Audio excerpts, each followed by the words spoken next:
gentlemen, welcome to Retro Warriors episode 428. Woo! As always, I'm your host, Justin Baker, and as always, I'm joined by viable human Chris Saturn. Hi, Justin. Hi, Saturn. My voice might give out in this episode, so I just want everyone to know that ahead of time. It could happen. There was a conversation in the chat this morning, I don't know if you were there or not, where people were pointing out, it might have been yesterday morning, I don't remember. Yeah. But people were pointing out how they are now significantly older than I was when you had first started calling me Resident Old Bastard. Yeah. And I believe you also are older than I was. Yeah. Because you were what? You were like 28 when we started doing the show? No, when we started doing podcasting, I was 28. Yeah. And when we started doing this show, I would have been 32, I guess. Yeah. We'd already been using that nickname for a little bit by that I'm going to be 35 next week. Yeah. Oh, no. Saturn, I'm you! Oh, no. Really what it was you were just older than us. Exactly. Yeah. Andrew's a year older than me, and you were 6 years older than me, which is older than my older brother is than me. Yeah. You know, which is where it came from. Yeah, it was just I was giving the perspective of somebody who had seen some things back when they first happened. Yeah. As opposed to you guys. My week. Yes, sir. In addition to this week's speedrunning Chrono Cross. normal size topic, right. I also have played through the majority of Dark Souls. Oh yeah. Which is did you get good? A game you might have heard of. No, I didn't have to get good. Now I'll explain why. I did play through the Golden Joystick Award winner for Ultimate Game of All Time. I'm a good chunk of the way through it. Yeah. Dumbest how's that going?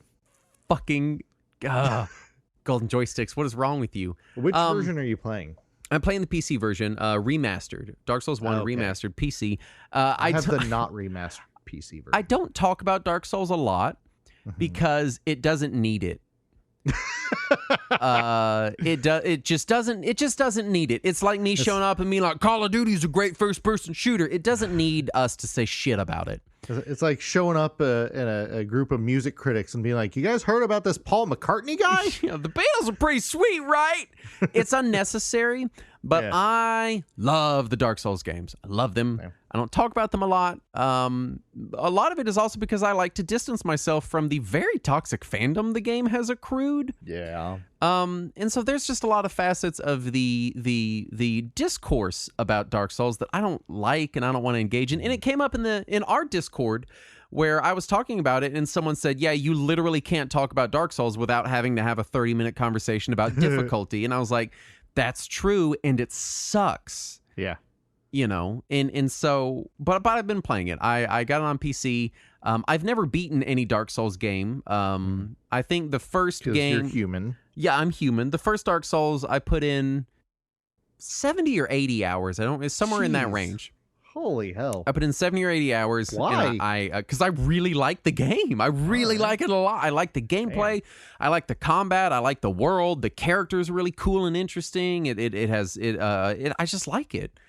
But I can't beat it. I've read all the strategies. I've practiced. I've tried to get good. I've done the cheats, the shortcuts, the tricks, the fancy builds. I'm just not very good at video games in general, but especially not Dark Souls. I do not think I could put that many hours into a game that I couldn't even finish. I would lose my mind. I like it a lot. You know, it's the same reason I play Ninja Gaiden on NES still to this day, and it's still one of my favorite NES games. I can't fucking beat that without tons of cheats. I just still really enjoy it. And so I was listening to an audio essay about Dark Souls, and it was this guy it was 5 hours long.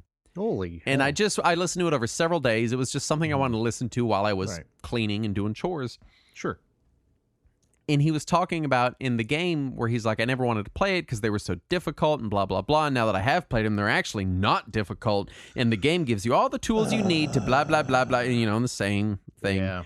And I was like, it convinced me. I was like, I'll pick it up on PC. It's on sale right now. I really love the games. Even if I can't beat them, I still like playing them. I still like interacting with those worlds and those systems.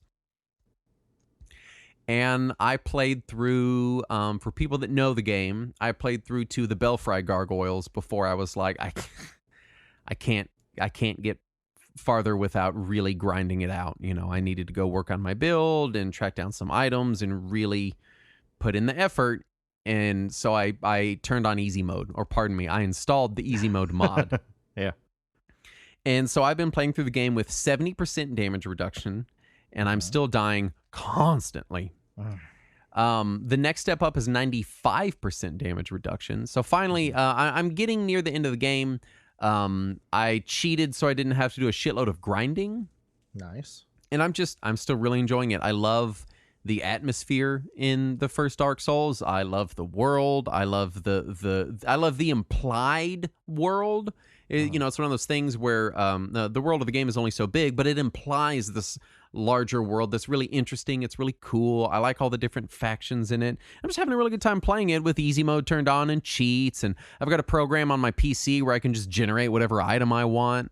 And it's just, man, it's fun. It's a fun game. It's a really hard game, but it's a good time. I still really like the games, and I'm planning on starting Dark Souls 2 after I finish it, because I've determined that I do want to beat the game. I've with this playthrough included, I've played easily over 100 hours of the first Dark Souls, and you know, I'd like to finish it, even if it's just like full on. Every cheat turned on that I can muster. I just want to see it at least, you know. Steam says that I have played 3.5 hours of Dark Souls. Oh yeah, that's about enough time to die 60, 70 times. Something like that, yeah. And so I will say this about that video essay. It did bring up an interesting point where it said that the guy said, this is a game about animations and understanding animations, character animations, and how they interact with one another. And that must be why I'm so bad at it. And that's extremely true. Because I cannot read character animations at all in games. Learning if there's animations, not a pattern for me to follow, yeah, I'm out. Because there's characters in the game that never get a single hit on me because I've memorized all their animations. I know all of them. I know everything they do. I know exactly where to backstab them at. I know exactly when to parry every blow just because I'm 80 hours of it, right? Right. But then now playing through it with my cheats on, I'm getting to areas I've never been to before, and I don't know these characters' animations. And so when they come up, I have to stand there and watch them for a while because I'm like, I don't know what they can do. Yeah. And every now and then they'll surprise you with an animation and you're not prepared for it and you die, right? But yeah, just enjoying the crap out of it. I highly recommend playing these games with cheats, man. It makes them a lot more fun, has for me anyway. Very much enjoy them. I like the easy mode because I want the game just on the far enough on the accessible side that I can finish it, right? I don't want to just be invincible and walk through it. I still want to have the experience, but I want to cut out as much of the grind and the BS and the slamming my head against the wall as I can. You still want to feel like you're playing a game. Right. Yeah. And so for people that know the game, I'm just past Gravelord Nito, and I think Seath the Scaleless is next, but I'm not sure. I doubled back and did the Painted World because I didn't do that my first go around in Anne Orlando.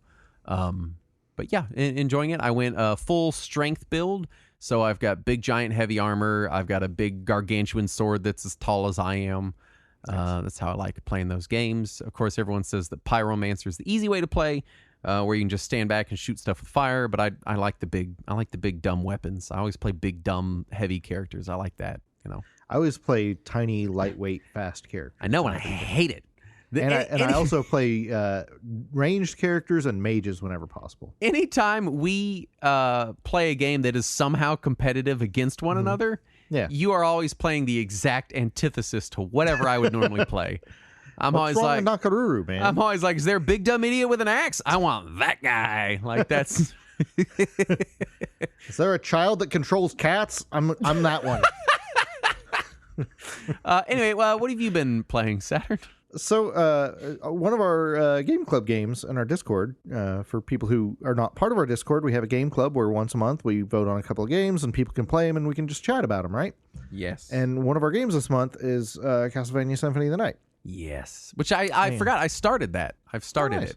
I've not played much. I've started it. I've played through that game so many times, so I didn't need to play it again for this. However, when we were discussing it in there, it occurred to me that I had bought it on Xbox some 17 years ago, 18 years ago, whenever it came out on Xbox 360. Yeah. And I have been one achievement shy of finishing all the achievements this entire time. Yeah. So I went back and did that. It's the one for beating the game as Richter instead of as Alucard. So you don't have any experience. You don't have any equipment. You just have classic Castlevania protagonist with a whip. Right. And you just beat the game that way.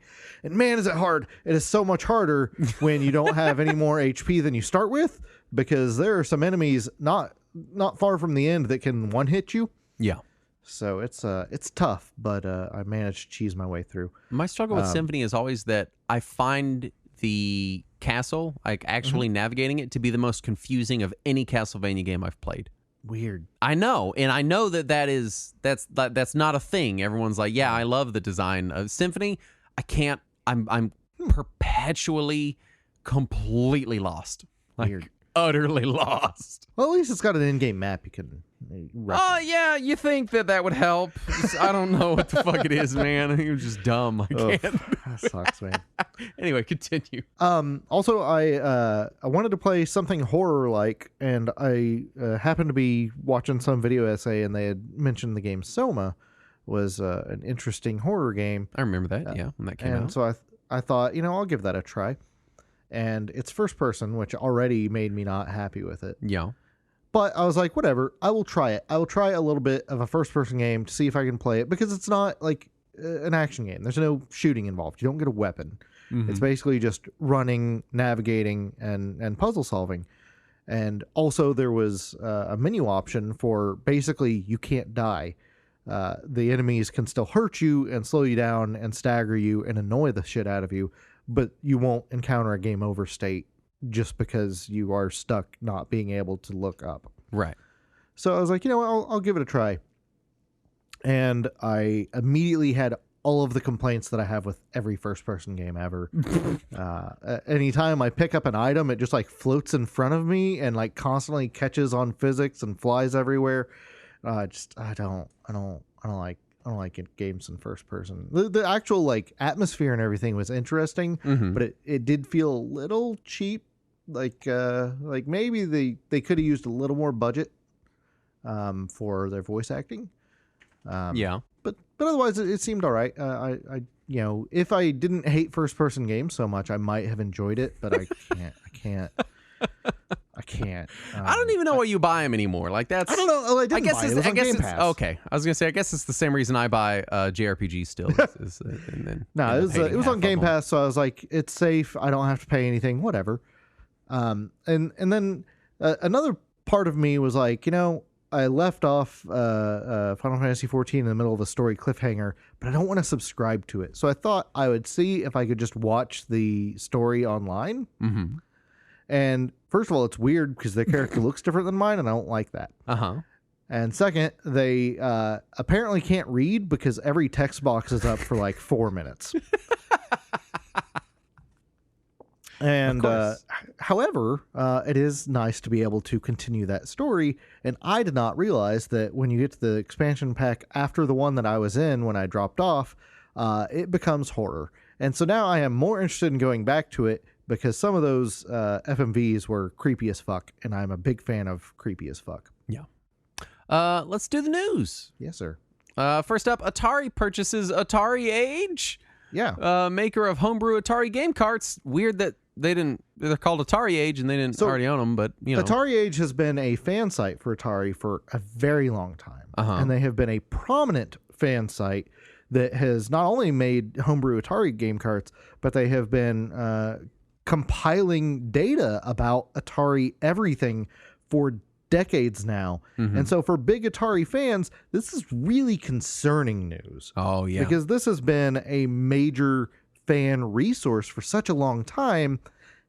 And hopefully Atari are good stewards of this purchase. But history Atari tells us... hasn't been a good steward of anything in years. That's my concern, that it is Atari. So this is slightly concerning. Hopefully it just gives Atari Age some extra budget and they can do the things they want to do and they keep the people in charge of it. But It's It is Atari. concerning. Yes. They might Atari it up. Speedrunners are catching up to TAS on SMB1 speedruns, which is a bunch of letters. So for people who are not familiar with speedrunning, there is something called tool-assisted speedrun. Okay. All right. I'm aware of these. It's where you program in all the commands for the speedrun and you constantly rewind, fast forward to get the absolute pixel perfect best performance, and then let the computer do it, so that you can see how optimally the game could be performed if you could move as fast as a computer. Well, now the humans are catching up to the robots. Finally. Take that, Terminator. I think they said it was up to 8.1 or 8.2 or something. They were pixel for pixel right on with the tool-assisted speedrun, which that's ludicrous. It's nuts. Right? Universal Pictures said to be developing a live-action Zelda movie. And I don't want to see Chris Pratt more. Please don't put Chris Pratt in it. I don't want him. He's probably a really nice guy. I'm just done seeing him. Why does he have to be in everything? I don't understand. Who was it in the chat that said, "Oh, great, then they'll do Tom Holland instead"? Yeah, immediately I said that. I was like, please don't be Chris Pratt. And they're like, oh, it'll be Tom Holland. I was like, all right, well, fuck. All right, I guess. Fine. Who would you cast as Link? No one. Nicolas Cage is the answer. Thank you for playing, though. Next up, Disney and LRG announced a remastered re-release of the Genesis game based on Disney's Gargoyles, coming to all current platforms. Yeah, not only is it the original Genesis game, but it looks like from the video that they released that it does the whole let you swap between new and old graphics modes, which I'm always a fan of that. I'm not sure who's doing the actual remastering here. I think they had announced it. I just didn't catch their name, or it wasn't somebody I was real familiar with. But I'm hoping it's all right. Can I just take a minute to say that, can we please stop acting like LRG is this tiny baby company when they've been working with Disney multiple times? This is not the first. They've also worked with Microsoft. True, but Disney. And also they're owned by Embracer Group. Are they? I don't know. I missed that. I guess I don't remember that. LRG was bought by Embracer Group a while back. I'm sure we commented on it, but we forgot. Mario Kart Tour receiving its final update on October 4th, 2023. If you've been playing this live service free-to-play game, I hope you didn't put too much money into it, because that sucks for you. Well, they said that it will continue to operate. It's just not going to be receiving more updates. Right, but what's the point how long that in continuing to play a live service game if the live service Right. basically quits updating? Is that not the point of a live service game? Well, I assume it's also a multiplayer racing game. I think in a way, I'm not sure. I don't know. We're not the people to ask. Nope. Assassin's Creed Mirage, Resident Evil 4 Remake, Resident Evil Village, and others coming to iPhone as iPhone 15 Pro shows off ray tracing tech. How come my phone can do these things? Not my phone, but phones. Right. But my Switch, man, it's having a hard time sometimes. It's struggling. It can't even open the eShop very good. Some of the rumors that are floating about are saying that the chipset that NVIDIA is most likely to be preparing for Nintendo based on its price and based on what their current production ramp is will support ray tracing, but it will not support both ray tracing and full 1080p at the same time. Here's the thing I've learned about ray tracing is that a lot of hardware supports ray tracing. Yeah. A lot of hardware also should not do ray tracing because the performance goes in the toilet immediately. Yeah, that seems to be what the case will be with whatever the next Switch successor is, if current rumors. Well, Saturn, we're supposed to forget about the Switch 2 because Google and Nintendo are making Nintendo a VR VR, headset. right. Yeah. Forget about the Switch 2.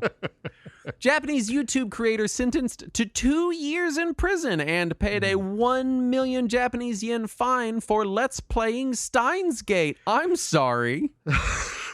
What? I'm not a Japanese lawyer, so I don't want to pretend like I know what's going on, but apparently there are some much stricter laws in Japan regarding rebroadcasting copyrighted Did he material. also stab a guy? Like, No. what is... No, Holy crap. It was he played a game that he was not allowed to live stream, and that was a problem. Fuck. Yeah. Nissin introduces gaming cup noodle. Oh no. Infused with caffeine, arginine, and niacin. So that's basically the same ingredients as a Monster. What? It's I'm an gonna energy throw up drink right cup now. noodle. Why? Why? First of all, if you're surviving on cup noodle, and don't get me wrong, I survived on cup noodle. I still eat cup noodle. The cup noodle does these things now that are like little teriyaki noodles or little fried rice cups. I still eat those. I had one like yesterday. But if you're surviving on cup noodle, you're probably also already drinking energy drinks. The chances are high. I mean, I went to college. I know what it's like. Yeah. I used to slam 2 rock stars in a cup noodle, like, have I always diarrhea did the rest of the day. brick like, ramen. The what? I would do the bricks too. Yeah. Yeah, I never did the cup noodle as much. We'd get the brick ramen, and I would immediately throw away the flavor packet, and then just add in like some soy sauce and whatever other things I had laying around to give it flavor. Growing up, my dad would get the cup noodles that have the little freeze-dried vegetables, and they were for his. He'd eat them at work. Like when he worked at a paper mill when I was real little, and so. To me, the fancy ramen is the one that comes in its own cup with the little freeze-dried vegetables because I couldn't have his, right? Every now and then he'd let me have one, but it was like for his lunches, which is the opposite of true, really. They're just all kind of the same. Right. Reed Pop and ESA's collaboration ended before they ever actually hosted an E3 event. Oh, no. E3 2024 will not be at the LA Convention Center, and there is a, quote, revamp planned for E3 2025. I have a spoiler from the future. It's just going to be a streaming event. I guarantee you it's going to be a streaming event. If it is even a streaming event. Yeah. There was a state of play in which the only thing said was that Resident Evil 4 Remake is getting a DLC package that includes the same content that was previously added to the original game almost 20 years ago. Yay, we can buy parts of a thing that it should have already had. Woo-woo! Yeah. There was a few other announcements, but nothing relevant to our show. There was a Nintendo Direct, which had a lot of things earlier that same day. F-Zero 99 was announced, which if you're really been neat, following the 99 games, then you know already what it is. Right. Mario vs. Donkey Kong remaster, which is a little unexpected, but cool. I'm happy about that. Tomb Raider Anniversary Collection. It's the first 3 Tomb Raiders. They say remastered, but they showed the side-by-sides, and they didn't remaster it much. It's pretty... Well, they did. It's just they were really ugly before, and now they made them look... They made them go from looking like PS1 games to looking like mobile recreations of PS1 games. Trace Memory, NDS game, Nintendo DS, and its previously unlocalized sequel are coming to Switch as a collection. Yep. Contra Operation Galaga? Galuga. Yeah. Galaga is a Bandai Namco copyright. This is not that. I'm excited. This is a way forward Contra game, which excites me. Yes. It looks butt ugly, but so did Contra 4, and Contra 4 was fucking kick ass, even though it looks super butt ugly though. Yeah. Like Contra 4 was a Nintendo DS game. Yeah. I understood why it would look butt ugly.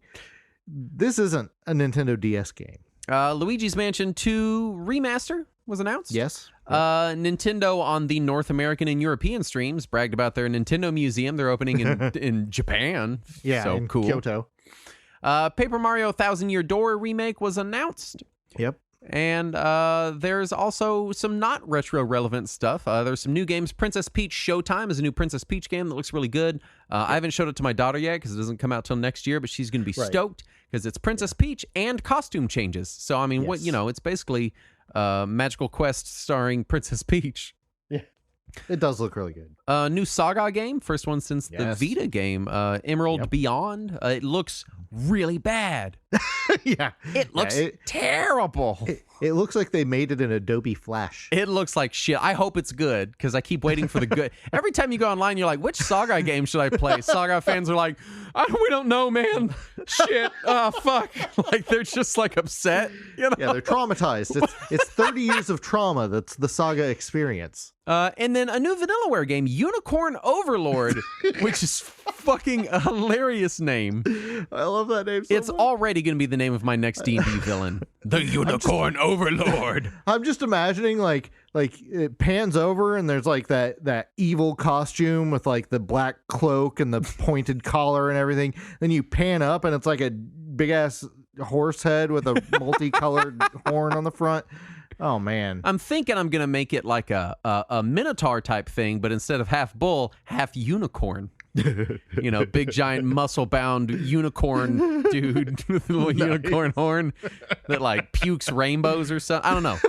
Now I'm in the weeds. Oh man, speaking of puking rainbows, the creepy horror scene that I saw when I was looking at Final Fantasy 14 is somebody just puking out pure light. Oh my god, it's great. It's the creepiest shit ever. Which brings us to our topic at hand. Yes. Which is Chrono Cross Part 2. Yes. The game's so nice, we did it twice. This is not the sequel to Chrono Cross. There was not a sequel to Chrono Cross. This is our sequel to our Chrono Cross episode. Yes. Last episode, we covered gameplay, development, and presentation. This one is about the story. Obviously, there are... Every possible spoiler we could fit in the episode is here, so just don't, if you're thinking maybe it'll be light, no, we're literally going to talk about every plot point, basically all the way through that we care about. Yes. Yeah. So prepare yourself, because I wasn't prepared, and I had to have I don't know. So let me say this. Pucker up. Here comes the story. Before we get into this, Kurzgesagt is a science YouTube channel that makes slightly existential, optimistically nihilistic videos. Yeah, with cute little birds. With cute little bird animations, and I like their channel a lot, and I only mention them because I had just finished Chrono Cross, and I was in that kind of like... I know which video you're talking about. I had just finished Chrono Cross, and I'm kind of in that post-game funk where you're just fucking processing, and you're like, what the fuck just happened? I marathoned it like 6 or 7 solid hours through to 1 o'clock in the morning. Yeah. And then I was like, I was go to watch put a YouTube video on while I'm brushing my teeth, just thinking about it, and it's stirring in there. And Kurzgesagt had posted this video that was like, what if you don't exist? Yeah, it was like, well, what if you're just the universe's dream? And it's just 10 minutes of them basically like showing how they can use statistics to show that there's a high probability that you're just a reflection of the universe's memory, not a real being. And I was like, I can't fucking handle any of this right now. Oh, it's beautiful timing. It's a terrible video. I don't know why I clicked it. I was like, this is not going to help me. And then I clicked it. After that, it recommended the end of Klonoa for some reason. Then I watched Brazil and went to bed after a few panic attacks. Just, full circle. It's fucking fine. Maybe I'll fire through the last couple episodes of Evangelion and just go to sleep. Congratulations. Oh, man. Let's talk about the story of Chrono Cross. The game opens on our I guess protagonist Surge, who is a generic anime character, silent protagonist. He's our player character. The strategy guide calls him an uncomplicated youth from Arnie Village, which is like, that's some hardcore negging, right? Like, that's like, oh, this is my girlfriend. She's just an uncomplicated person. Like, what does that mean? Are you being mean right now? And he's basically hanging out with his girlfriend Lena. Yeah. Living his little village life in this little archipelago south of the main continent, as far as we can tell. Yep. And he stumbles into a parallel dimension, like you do, and quickly learns that the Surge from this parallel dimension drowned 14 years ago. Yeah, as a child. Yeah. And then he meets, pretty quickly, Kid, who just shows up. Kid is described as a cute and helpless young girl in the strategy guide, although it does point out that those are her words. Yeah, because she is also a thief. Yes. So she's not that helpless. So basically, or that cute. They meet on the beach where the path between these dimensions is, and most people probably recruit her. You can refuse her at this point in the game. True. And I think you get Lena instead, which is Surge's girlfriend, which is the... what? You can get the alternate version of Lena. Yeah. Which is really the better version, because here's the thing. Kid shows so this is like, you're an hour or two in the game before you start crossing over and shit. Like, stuff's happening. And Kid shows up, and all of a sudden the love of your life, Lena, who you're so upset like doesn't recognize you, out the fucking window. Fuck her. Nobody cares. Bye. Like no one talks about his girlfriend anymore. Kid's just around. And what's crazy is even when you go back to your world and you do see the Lena that knows you, that you've been dating for some unnamed amount of time. Yeah.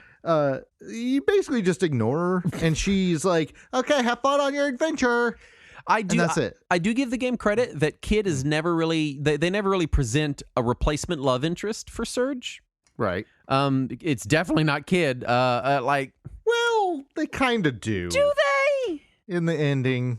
In the good ending. Yeah. Yeah. It's dumb. It's still dumb. It is stupid. So, Surge is trapped in this parallel dimension. He's teamed up with Kid, probably. I assume most people probably team up with Kid on their first playthrough. And you are basically on her quest now. She's like, yo, dog, fuck your shit. Well, I'm after this thing called the Frozen Flame. Yeah. And so she wants to go to infiltrate Viper Manor. As an uncomplicated youth, you're like, I should do that too. Okay. Like, they might as well just call him a simpleton. Like, what does it say here? Surge, local idiot Surge. Surge, the silent protagonist of Chrono Cross. He is an uncomplicated idiot from Arnie Village. Like, that's what they should have wrote. So she's trying to get this thing called the Frozen Flame from Viper Manor, which is the home of the Acacia Dragoons, which is different.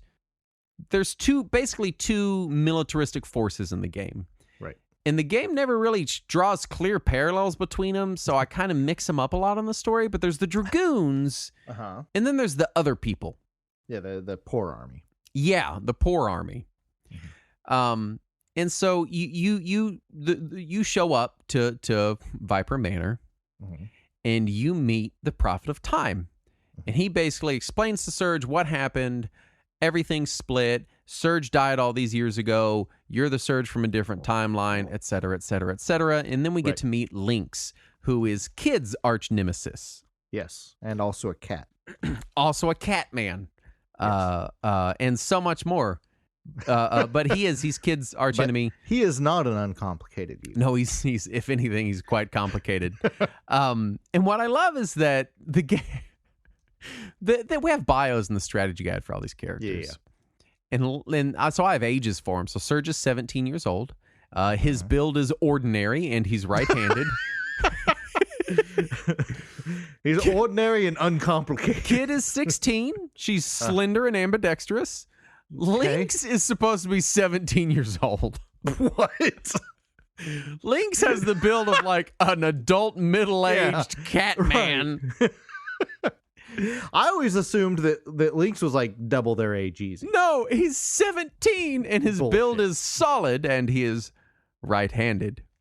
Why? Okay, I have to take a moment to acknowledge that Japan doesn't seem to understand how age works. No, they don't. No. And so you're either 16, 17, 18 or you're 100. And that's it.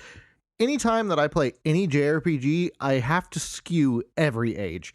There is very few characters that I can allow to stay at the age that Japan said they are. I usually just have to skew things up at least 20%, but then there's characters like Lynx that just need to just go way off the chart. Yeah. Although this game does have a lot of 20-somethings, but then it gets weird. Like, okay, I know we're already off on a tangent. Zoa is this like muscle-bound, mostly naked freak in a spiky helmet. Uh-huh. He's 16. No, he's not. And all I can think about is that 12-year-old bodybuilder from that fucking TV show we watched for the podcast. Zoa is built like Conan the fucking Barbarian, and he talks in all capital letters. And he's so naturally 16. He's 16. His build is mammoth, and he's right-handed. His mammoth. We'll give them credit for that. And then Korcha, the little boy from the village, 16. He's also the same 16, age as Zoa, and 1 year younger than Lynx. Is he? What is happening? So you have a confrontation. All of a sudden, you have a bad guy. Lynx. The frozen flame is here. You're told that the frozen flame basically grants wishes. And so presumably, we don't know, but presumably Surge is after this so he can wish his way home, I guess. He never really says, because he never really says anything. Maybe Lynx is 16 in human years, but in cat years, he's like 80. Is that it?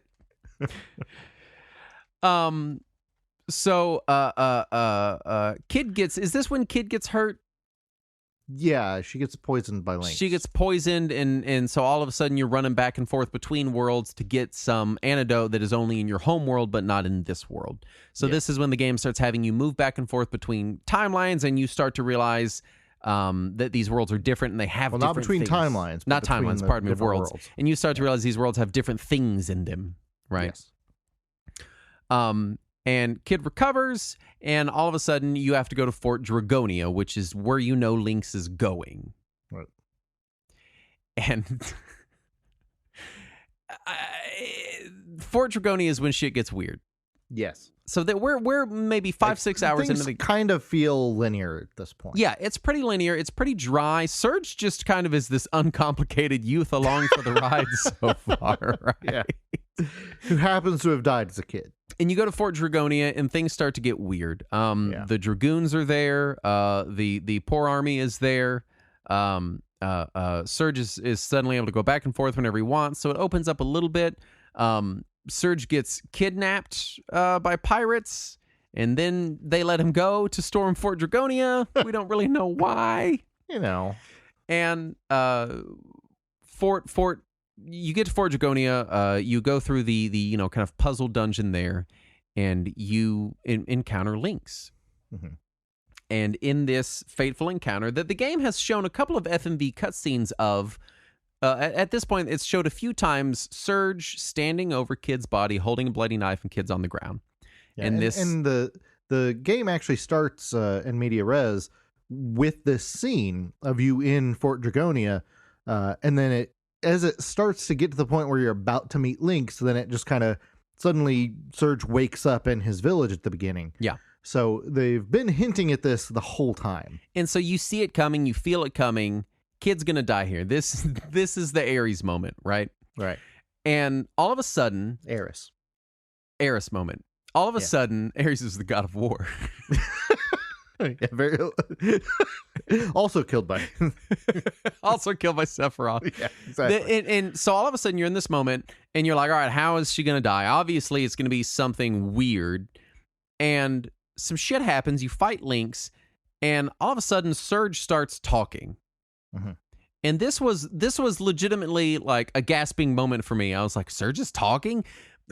And it's not clear what happened, but pretty soon you realize that Lynx has gone into Surge's body, and Surge has gone into Lynx's body. So we've done a Freaky Friday here, and so now Lynx has to go to school for Surge, and Surge has to go to work. Right. And Lynx as Surge... No, they're both in the same school because they're 16, remember? Lynx as Surge stabs Kid. Right. And now all of a sudden, you're Lynx. And I don't remember what happens in Fort Dragonia after that. I know that you leave somehow, but go ahead. You're pulled into the temporal vortex. Yes, because now there's a new temporal vortex. Yeah. In I think it's the place where you got the poison from, somewhere around there, or the poison antidote from, and so now you're Lynx. Yeah. And this was a pretty good twist for me. This was when I hit this point in the game, and I was like, I think I texted you and said, the game just fucked itself, and then watched itself fuck itself. And one, I'm well documented as loving playing bad guys, so I was excited to be Lynx. I was like, Surge is this dumb, uncomplicated, bumbling idiot. Right. Now I get to be Lynx. So a lot of the story is just Lynx going through the worlds, recruiting people, and Surge in Lynx's body. Surge in Lynx's body, going through the world, recruiting people, trying to track down Lynx. And basically, this is the game giving Surge a reason to give a shit about Lynx. Right. Because so far, Kid just showed up and was like, this is what we care about, the frozen flame. And Surge is like, okay. And then there was no reason for him to continue pursuing Lynx. Now, all of a sudden, Surge is like, I want my fucking body back. I don't want to be Catman. So for most of the game, you're playing as Lynx. Right. Going around doing adventures. At first, and this is also when you begin recruiting people that were previously bad guys. Right. And eventually you end up with the all four of the big general dragoons in your party. Even the retired one. What's his name? Radius. Viper. What? Oh, yeah, Radius. Yeah, Radius. Right, I think it was Radius, right? Am I remembering right? Or was Radius the guy, or was he a village elder? Radius is the he's the retired dragoon. Yeah.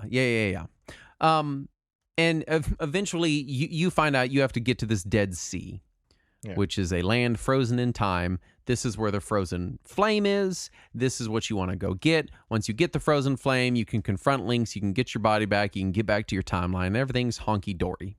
Yeah. And you show up there, and there's a guy named Miguel. Yeah. And suddenly the game is talking about fate. And at this juncture... But it's always in all caps. Yeah. But at this juncture in the game, you're like, all right, fate is fate. I know what fate is, the concept of fate, that things are destined to happen. The game never really explains. And Miguel explains that he was a friend of your dad's. And Miguel and your dad and fate go way back. Miguel and your dad, what happened to Baby Surge is that Baby Surge was poisoned by a panther bite. Right. A poisonous panther bit him.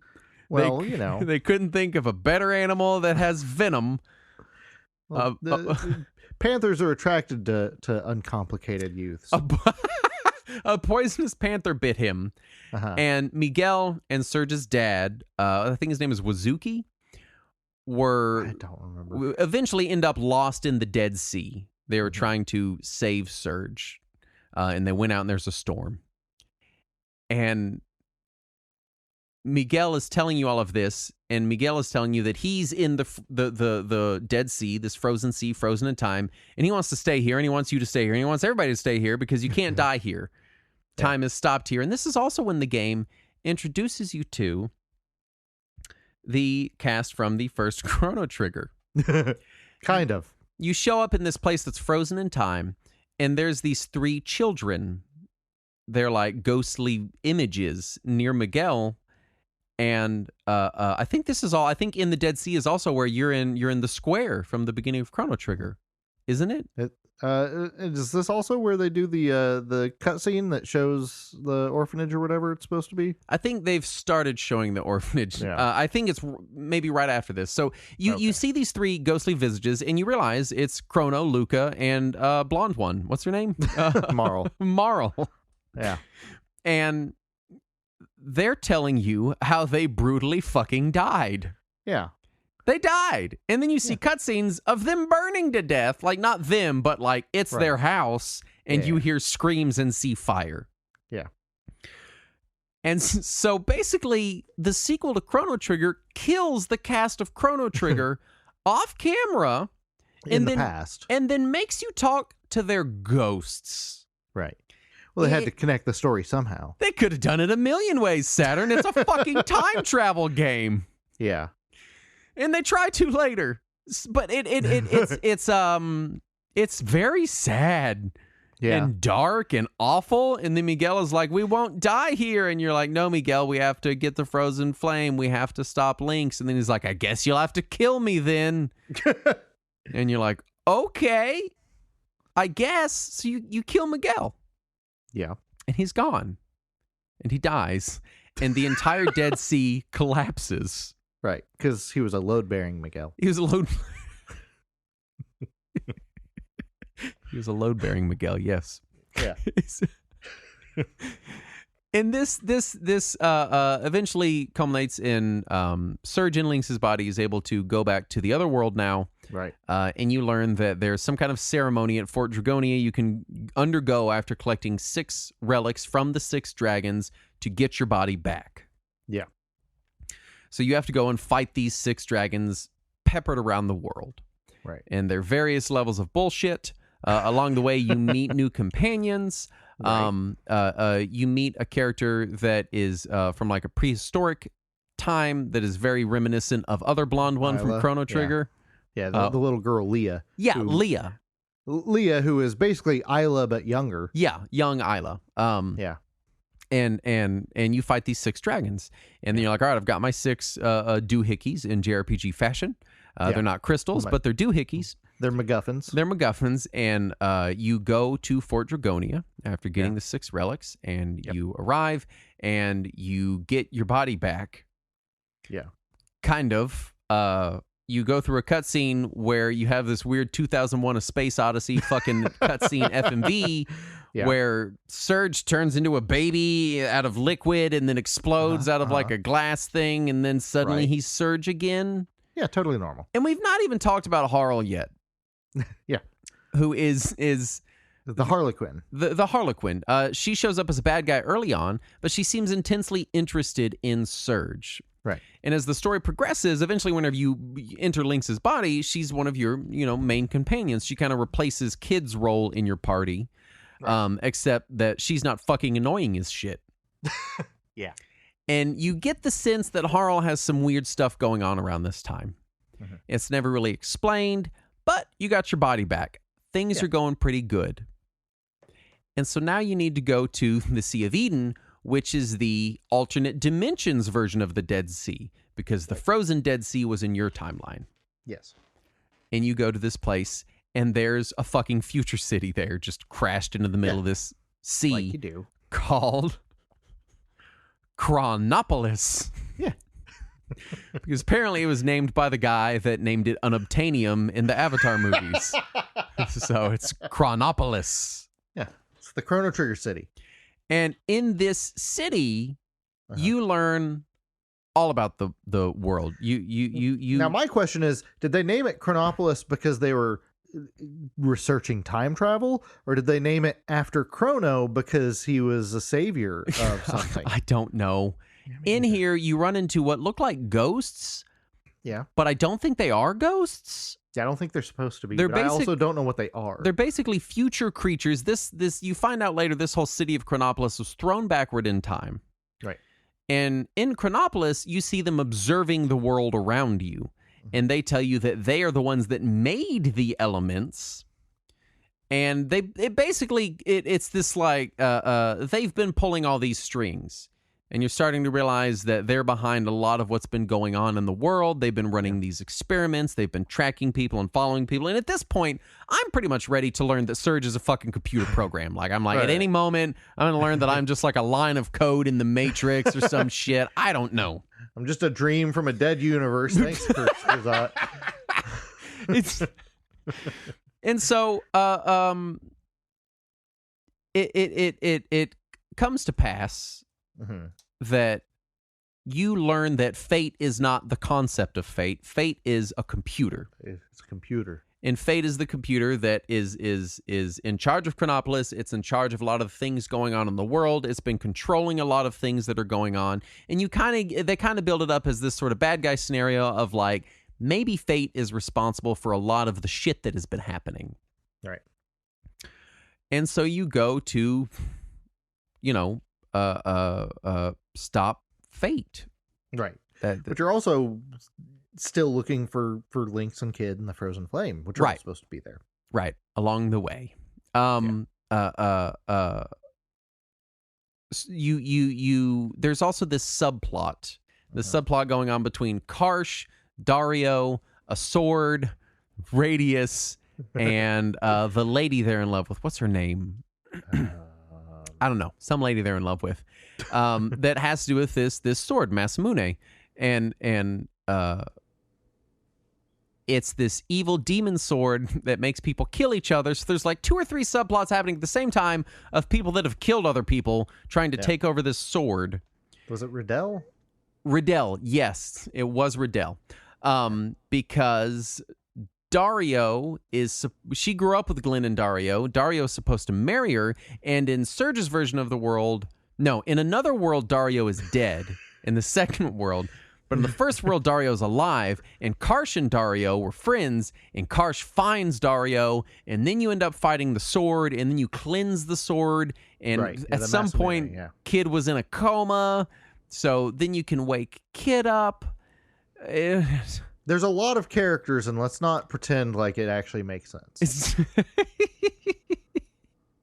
No, none of it makes sense. And is this at the point? I think this is you've either fought Fate or are about to fight Fate at this point. I don't think you've fought him yet. Not yet. You're aware of Fate, but have not fought Fate. Yeah. So you wake up the sword. I literally just played this game. I have no fucking idea the order of events anymore. You've already fought Lynx and Fate once before you cleanse the sword. So that's how Kid gets put in the coma. You fight Lynx and Fate. Lynx comes out, and Lynx is like, I am Fate. And you're like, what? Then Lynx turns into a big robot monster, and Kid is there to destroy Fate. Right. Kid is like, this thing's been controlling shit. I'm going to destroy it. Harl jumps in to be like, no, you can't destroy Fate. You must stop. You have to understand me. Kid destroys Fate, and that's how she's put into a coma. And then you go cleanse the sword. You're like, all right. Harl leaves the dragons at that point. Well, Harl does leave at this point. Yes. And so you go cleanse the sword. You're doing some side quest stuff. And you go with your... At this point, you've recruited an alien into your party, Starkey. Right. Well, you can recruit him. You don't have to. Don't you? How are you supposed to get to the tower if you don't recruit him without his ship part? Well, maybe you do have to recruit him. So you get Starkey in your party, who's this dumb little alien... who was the other main in my party? It was Starkey and Fun Guy was my party. Starkey was one of my regulars too. And finally, near the end of the game, I ended up switching to having Karsh and Zoa because they had their twin tech, and they're both very strong characters. Whenever I reached the point in the game where I was like, no, I need to pick characters that are just really strong. I used Starkey and the Voodoo Doll a lot. I didn't get the Voodoo Doll. Oh man, he's great. I saw Mojo. Is it Mojo? Yeah. So you at this point, there's this big tower that has popped up, which is where all of the dragons have gone. Right. So you destroyed Fate, and that's when Terra Tower comes up out of the ocean? I think so. So you destroy Fate, Terra Tower comes up out of the ocean, all of the dragons go to it, merge into one giant dragon. Right. And then go into Terra Tower, and you're like, all right, shit, we destroyed Fate, but something's going on with the dragons. We have to go stop the dragons. You go to Terra Tower. You meet the Prophet of Time, who you met earlier. Right. But it turns out he's actually Balthazar from Chrono Trigger. Yeah. And he explains all of the backstory that Saturn is going to explain to us now, because I lived it, and I still don't know what the fuck happened. Okay, so Balthazar, who... First of all, this is a reused gimmick from Chrono Trigger. They already did the Prophet of Time, who was secretly one of the three wise men from this era. Anyway, so Balthazar tells you the story. So El Nido, which is the group of islands, was created thousands of years ago. Spanish for the Nido. Yeah, the Nido. It was created after there was an accident that sent Chronopolis into the past. Mm-hmm. And for some reason, this also caused the appearance of Dinopolis. Which is the dino version of Chronopolis. Yep. And it was a similar city, but it was constructed by reptites in a world where they were not defeated by Isla and Chrono. So apparently the timeline didn't just split when Surge died, but also millions of years earlier. But we don't need to talk about that. Well, the game does bring up the point that there are other timelines other than the two that you experience. And it also really drives home the point that the reptites lived in harmony with nature. This is very important at this juncture to understand. Whereas humans fucked it all up. Living in our scenic ocean villages. I don't. Well, what did they fuck up? Everything looks great. It happens later when they make Chronopolis. Right, Chronopolis. That's what happened. All right, go ahead. So since these two cities are both brought into these apparently newly created islands, they decide to go to war because that's what happens. Apparently. Mm-hmm. So the people of Chronopolis, who are wise future time travel developing people, and the kindly nature loving dinosaurs of Dinopolis see each other and immediately want to fight. So the people of Dinopolis were the Dragonians, and the people of Chronopolis beat the Dragonians and then they split the dragon god who was in charge of Dinopolis into 6 pieces, which created the elements that we've been using those the whole time. Mm-hmm. And Fate, which is in charge of Chronopolis, created the archipelago somehow that they're already on, and then wiped the memories of everybody from Chronopolis and set them out to populate El Nido. So I guess everybody is the descendant of the people of Chronopolis. And then thousands of years later, after this happened in the past from the future, Surge was attacked by his panther demon. We talked about the panther. Mm-hmm. The poisonous panther. Right, poisonous panther.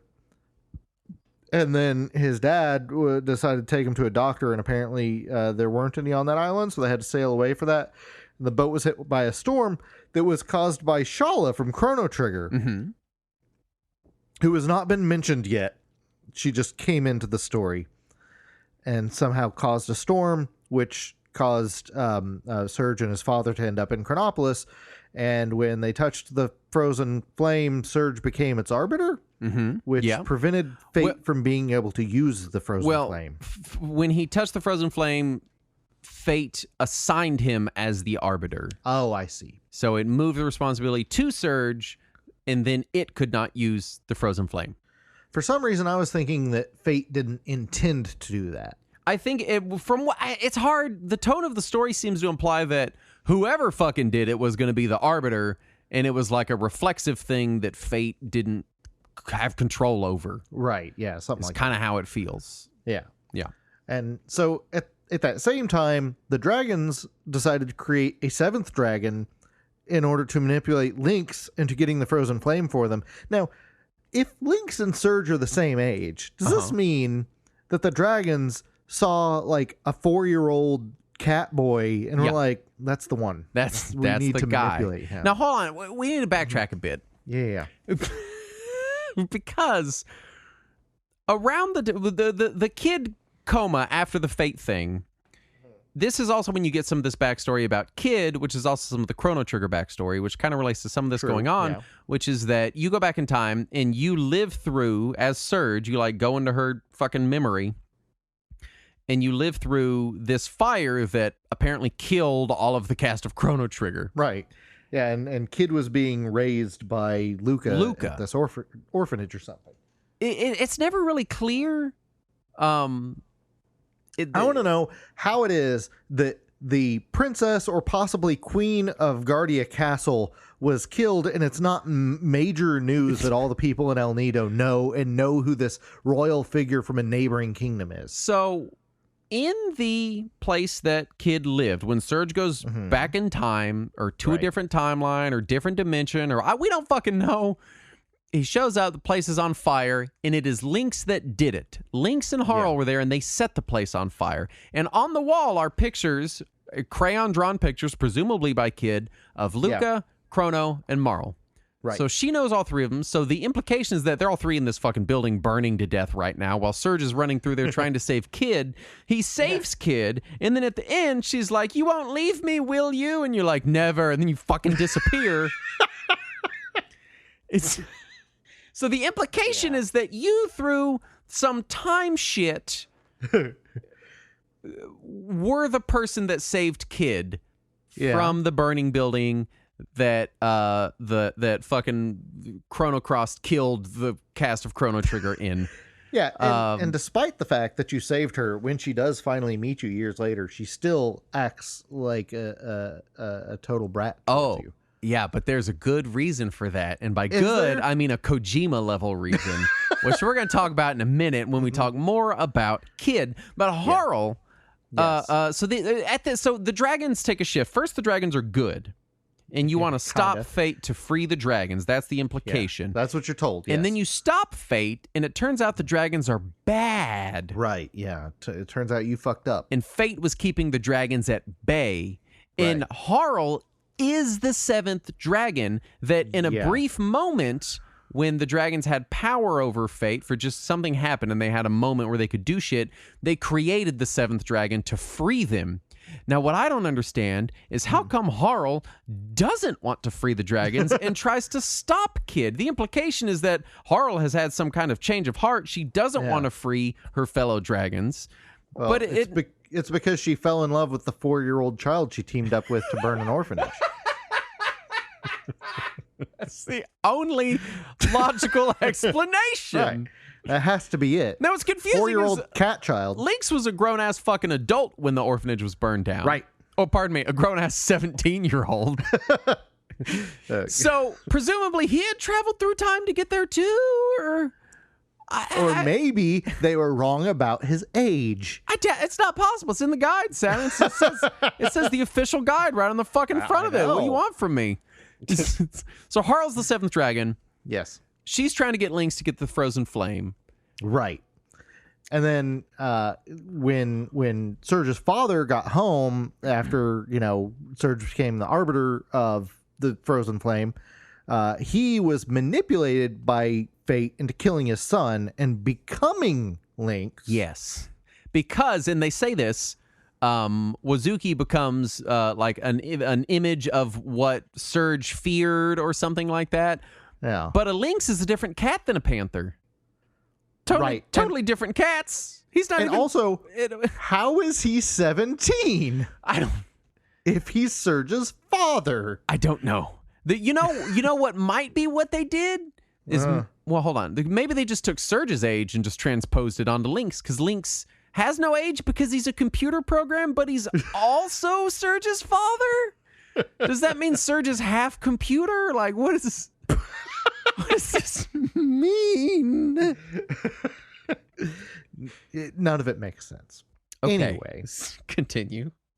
So, and then 10 years after Surge's father becomes Lynx, Kid was sent back in time to save Surge and split the worlds, blah, blah, blah, blah. And then Lynx had switched bodies with Surge in order to trick Chronopolis into allowing him access to the frozen Because he flame. would then be the arbiter, because he's in Surge. Because the fake computer is apparently an idiot. It doesn't know who's in the body. It's just, do you look like Surge? Yes, no. Yes, All no. right, here you go. Here's the frozen flame. Well, it's an ocular scan and a fingerprint. It's biometrics, right. Then you had to use Windows Hello. Yeah, right. And then it would let you access the frozen flame. Right. And then of course the dragons took the flame and used it to make Terra Tower and blah blah blah. Yeah. So Terra Tower pops up. And apparently Balthasar planned for all of this in a program that he called Project Kid.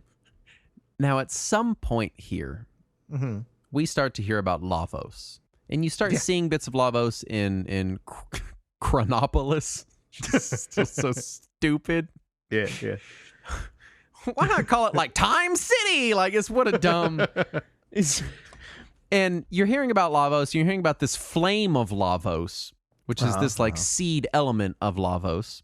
But we're also after a frozen flame, Justin. Yes, 2 different kinds of flames. Oh, and we eventually learn that humans are descended of Lavos. They're like Lavos' spawn because Lavos crashed eons ago into the planet. But the humans were around before Lavos. We saw that in another game. Shh, just be quiet. Just listen.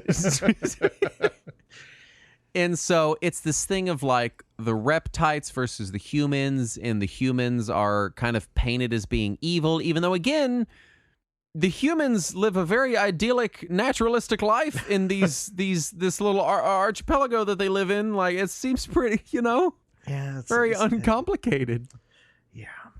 And so it kind of turns into this like Lavos versus the dragons kind of thing, and you end up almost sort of in a way representing Lavos in this combat, kind of, but really representing humankind, right, against these reptiles. until New Game Plus, right. And you go and you climb this Terra Tower and you defeat the Dragon God, and then the game's like, great, you did it. Now you have to fight the Time Devourer, and you're like, who the fuck is that? Why? What is? I stopped the dragons. The Time Devourer is only in New Game Plus, though. No, not in mine. Oh, maybe they added him in the new version. No, in the original, you could only fight the Time Devourer in New Game Plus. Oh no, I fought the Time Devourer. It was basically Lavos. Yeah. It was Lavos. Well, it's Lavos merged with Shala. Right. So yeah, no, I got it on my first playthrough. So I guess nice. that was a thing that they changed in the Radical Dreams edition, which is good because playing the game 3 fucking times is excessive. Right. But so yeah, no, I defeated the dragon, and then I went and I fought Lavos. And you went back to the beach. Yeah, the Time Devourer. But when you go to the beach to fight Lavos or the Time Devourer, along the way you've picked up the Chrono Cross element. Right. And then on the beach are the kids from Chrono Trigger, Maro, Luca, and Chrono, and they're not ghosts. Yeah, they're kids now. So they're younger than you. Are they actually there, or are they not? Because maybe they were made by fate. Kid has this whole subplot of like, I miss Luca, I want to be with Luca, and then here's Luca on the fucking beach literally right now. Like, what? Come be with her. It was just right there. But then she doesn't care anymore. And these 3 kids fucking dump exposition on you. The longest text exchange in the game right here at the end, and they're just like da da da da da da da da da da da da da da da. It's tons of information. Yeah, well, it's all the information that links Chrono Trigger to Chrono Cross too. Yeah, it's just all right there, literally at the end of the game. Yeah. So I don't know. I don't know. And I don't even remember what all they dumped. They dumped so much by the end of it, I was like, what is fucking happening? That's when they start to tell you about how Shala merged with Lavos and what the time egg is. And you do start hearing about the time egg, yeah. Yeah. And don't and you get the time egg at some point? Well, the Chrono Cross is a time egg. Is that what it is? Yes. All right, yeah. So you go into this fight with the Time Devourer, and what you're supposed to do is use the 6 elements, pardon me, in a specific order, and then use the Chrono Cross element. Right. So you do the 7 colors in a specific order. Can't get them out of order. Right. Hope that, they stay in that order, and then you use the Chrono Cross element, and then that ends everything. And what it does is it breaks out Kid, who it turns out that Kid is a princess from which kingdom? She's from the No, it's Shala that gets broken out. No, it's like a version of Kid, this little princess. No, that's Shala. That's supposed to be Shala, the princess of the... Right. Because she's Shala, and Kid is Shala's, they called her child clone. Yeah. She's supposed to be a clone of Shala. No. They specifically say child clone hyphenated 50 fucking times. So right before you go into the battle, you learn that Kid is Shala's child clone. And that Kid has been given a necklace that anytime she would die, instead time is reversed and her memories are erased. Why? We don't know why. We don't know why. This isn't the first time that Shala has had a weird necklace that was the entire plot device for a game. And so then here at the end of the game, it's all of this weird exposition. It's all of this weird shit. All of a sudden, there's basically 2 kids because one of them is Shala. The other one is Shala's child clone, or what the fuck that means. Yeah. And kind of like nothing is resolved. Like, yeah, and then when you do get the good ending and it's showing you, all the ending stuff, for some reason it pans to a photo or maybe a painting or something of a wedding picture of Surgeon Kid, who I didn't realize there was any emotional connection None there whatsoever. And then finally, the very last shot of the game is a live action shot of modern day Japan with Shala just like looking around. Yeah, it's an actress. Yeah, as Shala, starting to turn, and right before you see her face, it cuts away. Now, here's the thing. There's only one thing? My problem with this game's story, there were a lot of twists. You might have noticed. Yeah. There's a lot of weird shit. And I've heard people say Chrono Cross is only barely a sequel to Chrono Trigger. It is exactly a sequel. It is it is very deeply ingrained to the story of Chrono Trigger, just in all of the shittiest, most hateful ways. It is based on it takes place after the events of Chrono Trigger, but it doesn't necessarily need any of them to be important, and the gameplay certainly isn't a sequel to Chrono Trigger. The problem is that this game has so much weird shit going on that I'm sure we got half the story wrong, too. There's no way we told this story adequately. I just fired through the game 2 days ago, played the whole fucking thing. I still don't know what the fuck was happening. Yeah, that's the normal Chrono Cross experience. And so it's one of those stories that is so complex that sometimes, and I don't build myself up a lot, but I have done a lot of analysis of a lot of texts because I got a degree in it. It's true. And this is one of those stories that seems a lot smarter than it is. Right. Because it has a lot of shit going on. and that you can be fooled at moments into thinking like, wow, this is so deep. It's not, because it is Land of the Lost. Now hold bear with me here. I would like anyone to explain to me how slee stacks and reptites are not the same thing. They're here to stop humankind so that they can inherit the earth, etc., etc. It is Land of the Lost. Period. Yeah. Straight up. Yeah, I'll accept that. Okay? It's Land of the Lost with a time travel subplot. I mean, which really, Land of the Lost had a time travel subplot. It's Land of the Lost. It's Land of the Lost. So, with more computers. Near the end of the game. And cat people. They start to act like they're going to get real, like, existentialist with it. Yeah. But it just kind of devolves into nonsense. Generic, stereotypical Japanese, we must protect the earth posturing. And I'm trying to find a nice way to say this, because obviously we should protect the earth. It's extremely important, and we're doing a really fucking piss poor job of it right now. It's the same kind of existential environmentalism that you'd expect from an uncomplicated youth. And it does. It just turns into this like kind of broad environmentalism. Like, we need to take care of the earth. Who can say that they're allowed to take someone else's life? And it doesn't get existential in a way that is satisfying or interesting. It just gets existential in a really generic Japan kind of way. Right. And you see it a lot in a lot of Japanese media. You know, this idea of broad strokes environmentalism of like, do we even have the right kind of thing. You see it a lot in Japanese media. It's a thing. It's a trope. Yeah.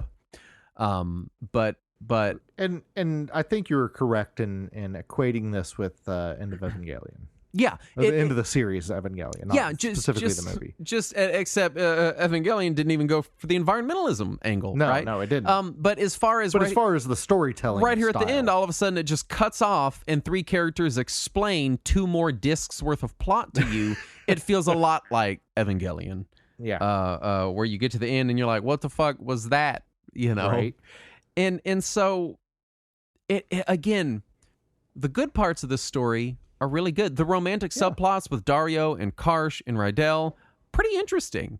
Yeah. There's a couple twists in there. We didn't even talk about Salt and Pepor, or however the fuck you say their names. Yeah. The tutorial slapstick boss characters that you fight repeatedly. There's a lot of individual characters and individual little vignettes that are really neat and interesting and well written. Yeah. But the overall story is such just overcomplicated nonsense at times. Yeah. That it can distract from some of these charming little moments. There's also a lot of subplot about Fargo and Marbul, and we didn't even mention Nikki yet at all. Nikki is this apparently 19-year-old person in bondage gear that fights with a guitar. Yeah. He's a rocker. Yeah, he's a rocker. Build thin and right-handed. There you go. I remember my friend at the time called him the Marilyn Manson of Final Fantasy. He looks like that, yeah. And sure. And so And the other character that we didn't mention at all, which I don't even know if you recruited him in your game, was Guile. I did not get Guile. No, I skipped Guile. Guile, if you've played Radical Dreamers, is Magus from Chrono Trigger. Oh, well, there you go. Yeah, and they renamed him in Chrono Cross because they're like, oh, we don't want to use Magus again, but we'll just use the exact same character design that we used for Magus in Radical Dreamers. Well, they got a mask on and him. turn him into this. So, just put a mask on him. It's fine. It's fine. So, there's this subplot with Nikki, Fargo, Marbul, the mermaid character lady. What's her name? Oh, jeez. But she's basically arguing with Fargo. It's and the whole idea is that there's this Irene's. There's this subplot of demi-humans in the game. And demi-humans are basically humans that have animalistic features, like Lynx. Except that Lynx is a computer program of Surge's dad that is 17 years old. But yeah, that is also somehow a panther and a lynx. And poisonous. And there's this subplot of like the demi-humans are these second-class citizens, and they're kind of treated like slaves, and they're pushed around. And that's kind of supposed to be the atrocity that the humans are perpetuating, I suppose. But it has nothing to do with the environment, really. It has to do with them treating people as slaves and servants and second-class citizens, right? It's discrimination, not they ain't burning down forests, you know. Right. And so this weird environmentalism kick comes in at the end where the reptites are like, you're mistreating the world, et cetera, or at least the dragon god is, and the dragons are. And it just feels weird and out of place because you're like, what does this have to do with alternate fucking dimensions, you know? Right. Like, again, I believe in the message, but it just feels weird here. It feels like a subplot they leaned on, and then when you get to the kids on the beach right before you fight Lavos, it feels like that was the plot they wanted to tell. Right. And instead they were like, I don't know, throw in some reptites. The dragons are actually bad because they want to get rid of the humans. And environmentalism. Cool, man. Put a bow on that. Well, again, I don't remember if it was the last episode or this episode where we talked about them putting all the different things together as if it was written by different people. Yes. It feels the same way with the story, too. Like, there was 2 or 3 different writers who were writing 2 or 3 different stories, and at the end, they're like, oh, how do we put those together? So, the interesting parts of the story are really interesting. I like playing as Lynx. I thought Harl was a legitimately compelling character. I liked Harl a lot. She was interesting. She was fun. She wasn't annoying. Yeah, and her random accent generated isn't the most obnoxious in the game either. Yep. I liked Zappa a lot. He's the blacksmith that you can recruit. He has this whole story of him trying to keep his shop going and stuff like that. All of the Dragoons, Marcy, Zoa, Karsh, Radius, all have really interesting subplots. Harl is the hardest character to permanently recruit, too. Yeah. Because you have to beat the game while she is still in your party. Yeah. You know, like there are interesting stories here. There are interesting twists, and most of all, the game has really interesting setups. Yeah, that don't often pay out. No punch. The other day, I was talking to Courtney, and I remembered the punchline to a joke, but I didn't remember the joke. And the punchline is just nonsense, right? And so she's like, well, what is it? And I tell her the punchline, and she's like, I don't get it. And I'm like, I know, because that's just the punchline. I don't know the joke. The punchline was something like, I don't know, 12 bananas, like something, you know. Right. This game... some non sequitur. This game feels like it's all joke and no punchline sometimes. Yeah.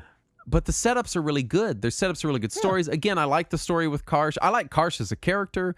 I like Zoa as a character. General Viper goes through kind of an arc. There's a lot of enemies turning into good guys and good guys turning into enemies and back and forth. And I like that. Also, it feels like the game doesn't do the black and white morality as much as a lot of it's very Japanese gray things do.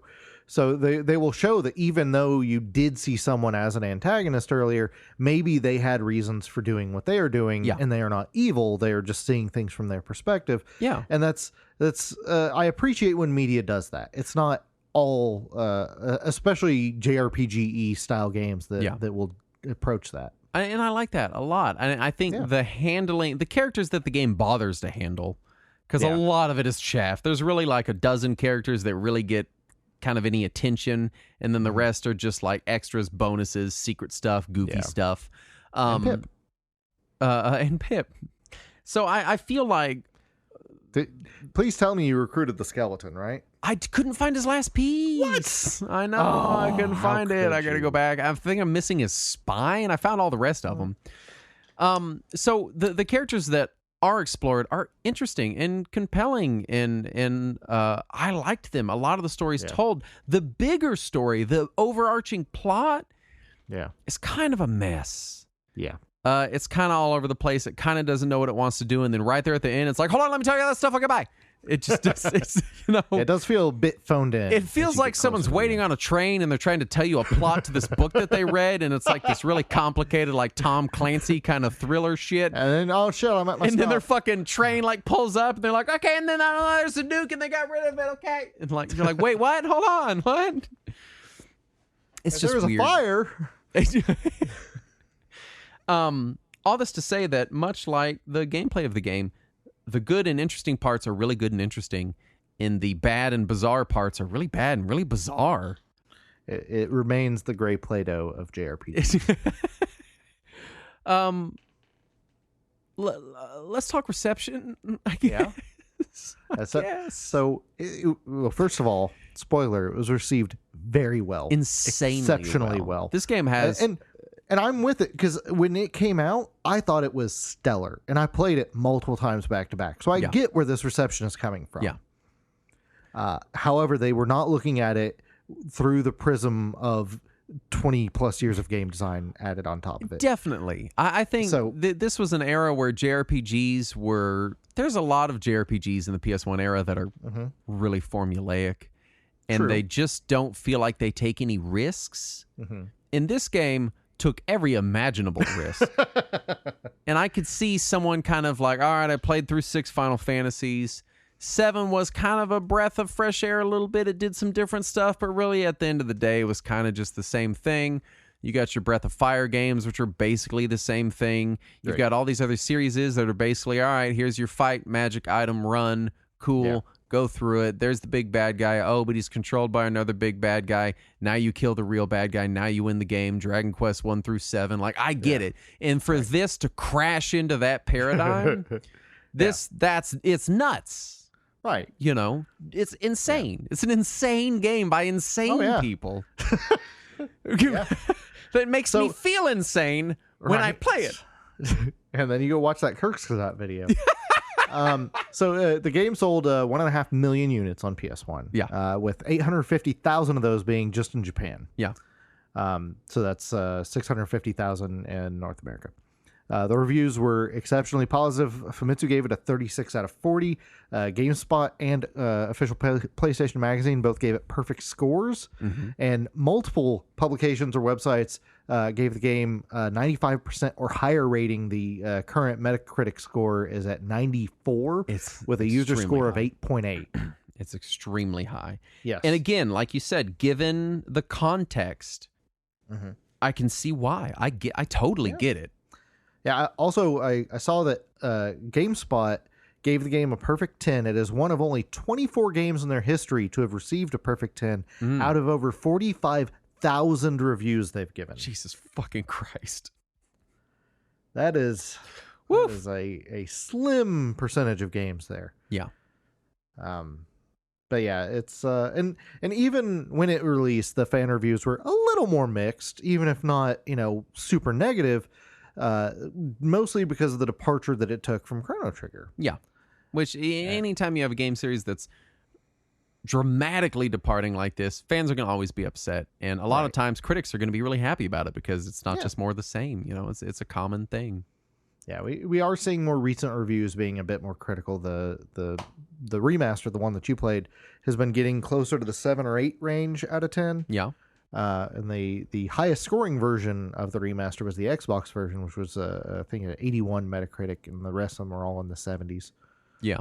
So it's not quite as highly praised as it once was, but still but positive. We're also in an era where we have so many really innovative RPGs that also nail everything. Oh yeah. And also subverting the genre isn't as original now as it was. No, it's not. It's absolutely not. And so I it makes sense. It is definitely one of those games that its age is its biggest enemy. Right. If I was like, like I'm sure you were, in the tank, having played 100 JRPGs at this point that are all fight, magic, item, run. Right. Wanting to be Final Fantasy, this would be this would be fucking nuts. It's bonkers. It's a bonkers ass game. And it looked amazing and it sounded amazing. Yeah. When it came out, it looked gorgeous. Yeah. I remember when it came out, my friend was like, "Did you already get a PS2 somehow?" I was like, "No, this is a PS1. The PS1 is doing this." Yeah. And it was incredible looking. Let's talk legacy, and then we'll get into final thoughts if we can. I don't know how to do that.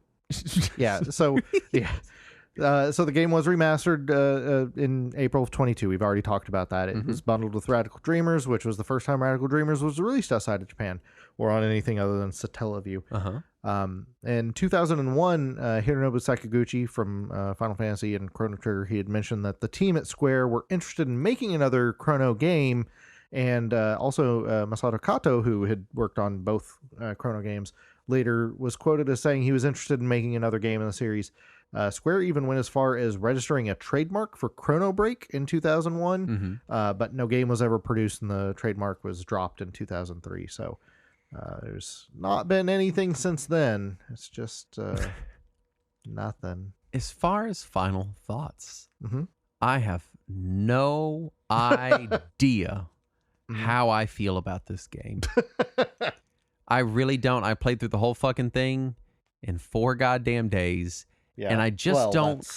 That might color your perceptions. I just don't know how. I just don't know.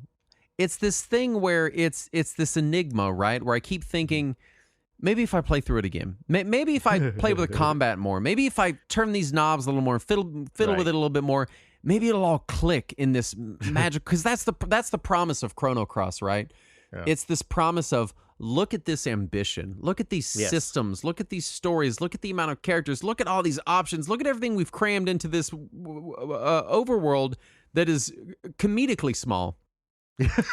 If you could just figure out how to make these pieces interact with each other in just the right way, it would be magnificent. And that's the promise that, even though I know we have 2 decades since the game came out, and we know from history that it just kind of doesn't really get there, but it gets pretty good.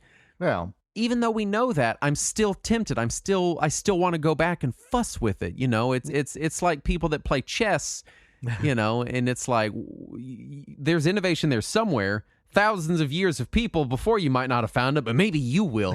Maybe you'll be the one, you know. And for me, also, I happened to play this at the perfect time. Yeah. Because when this game came out in 2000, I was 17, 18 years old. Yeah. And so when you're at that age and you play a game like this and it hits you with that ending, you're like, this is so much smarter than any other game that I've played. Yes. Because you're still young enough to be... to fall for the illusion. Yes. When something like this tries to go for that big, grandiose, ambitious story that really isn't as rational or interesting as it makes itself out to be. Yes. Like it pretends that it's some grand epic tale. Yeah. Then when you really break it down, it doesn't always make sense. But I was at that age where I could still fall for that. I could still fall for the illusion and appreciate it as this epic story. Even if it was really confusing and I didn't completely follow, I still thought it was this grand thing coupled with these incredible graphics and the incredible music. Yeah. And so I could completely fall under its spell. And every time I have tried to replay it since then, I get a few hours in and I'm like, I'm not feeling this. Yeah. I don't know what this is. Yeah. I usually try to break final thoughts down into, do I think, because it's kind of the conceit of our show, right? It's like, hey, does this experience still have merit to someone in 2023 that maybe doesn't have nostalgia for it? Like, what does this experience feel like for someone like me who never played the game before in 2023? And like, should you play it? Is this something you should go buy and pick up? And I don't fucking know, man. I got no idea. Do you want to? I just don't know. I feel like if this is something you would like, you already know and bought it. Again, it's the promise.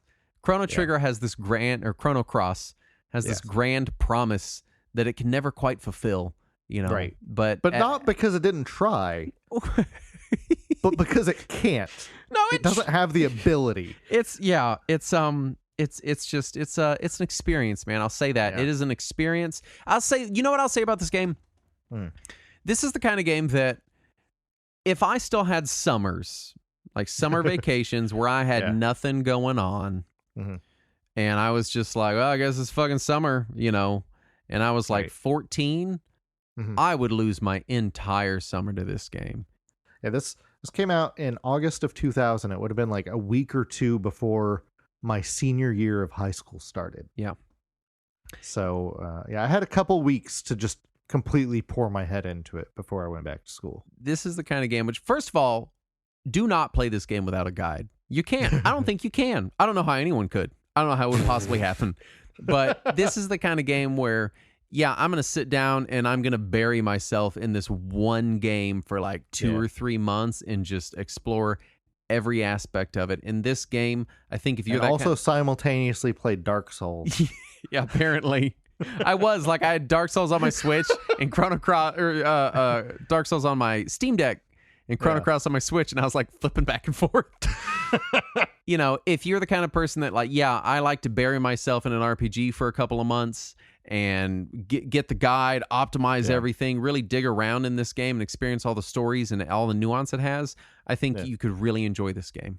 Yeah. But if you're the kind of person that's like, yeah, I just want to play a pretty fun 30, 35 hour RPG that's really good and you know, does what it sets out to do, it doesn't do that.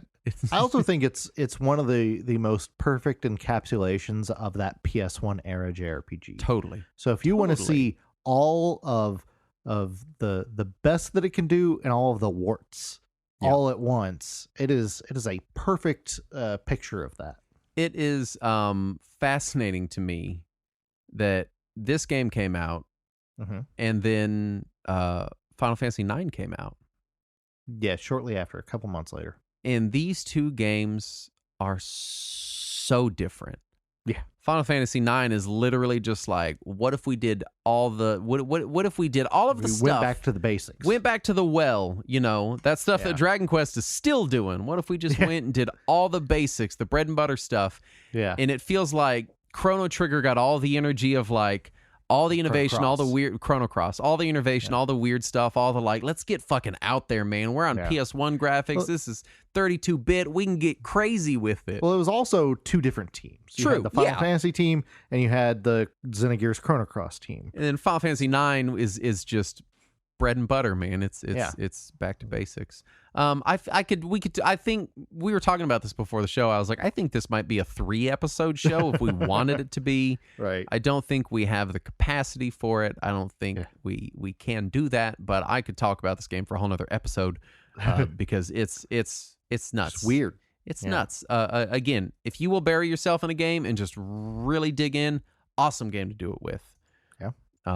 But wow, what a strange. Don't expect to be able to understand everything, though. Oh no, you can't. I don't think you can. You know, that's assuming it's written in a way that someone could understand it, right? You know, it's just not. Props to the localization team for what they did with it, though. It's like the bathroom graffiti of games. You know, you see it and you're like, what does that mean? What was this person thinking? Who wrote this? Why is this here? But it's compelling. You still read it and you're like, what? What the fuck is this? What is this about? Limerick? What is? How many syllables are in a haiku? Is that a haiku? I think it might be smarter than I thought it was. I'm gonna call this phone number. I will tell this person about my dick. Anyway, if you want to tell us about your dick, we have a Patreon. You got a Discord for that. Just show up. Patreon. No context. Please don't do that. Please don't tell us about your dicks. We don't need to know. I take it back. I don't know why I said that. It's late. It's almost midnight. We've been doing this for like 4.5 hours. Yeah. I think I might be a dream of the universe. Where I've ended up. You think you're being turned into a cat person by a computer? But hey, if life's meaningless, why not give us some money? Patreon.com/Retro Warriors, where you can throw all of your nihilistic cash at us and feel good about the fact that we're all just dust in the wind. And one day the universe will be squeezed out to a fine mesh of particles. Channel your nihilism into helping us achieve our dreams.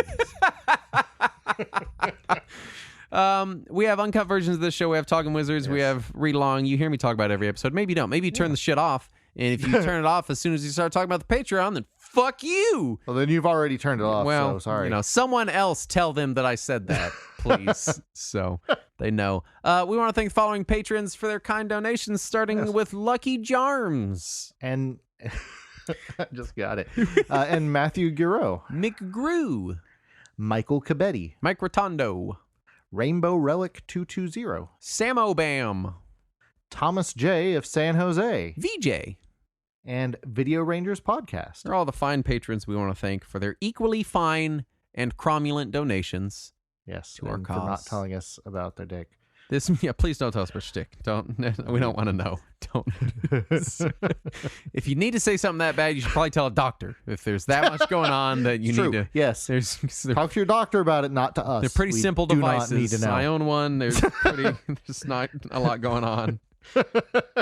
Man, this was a fucking trip. This is a trip of a couple of episodes. No, normally we do this after we stop recording, but this is what a trip. But we survived it, Justin. We did. We survived. Well, almost. We're almost at the end. I don't know. I think I might not exist. I'm not sure. I'm not sure how I feel anymore. That's all right. I'll tell everybody about how you did exist. Awesome. Great. I think I might have gotten bitten by a radioactive panther when I was an infant. My dad turned into a computer program. It's happened to us all, Justin. It's fine. It's normal. I like that the game goes to such great lengths to explain everything. Yeah. Except the demon panther. Like, just for why? Why was it poisonous? Why would that be what it is? Sumo was sent by Lavos. Let's just say that. Sense. Anyway, thank you so much for listening. We'll be back next week. And as always, let us cling together.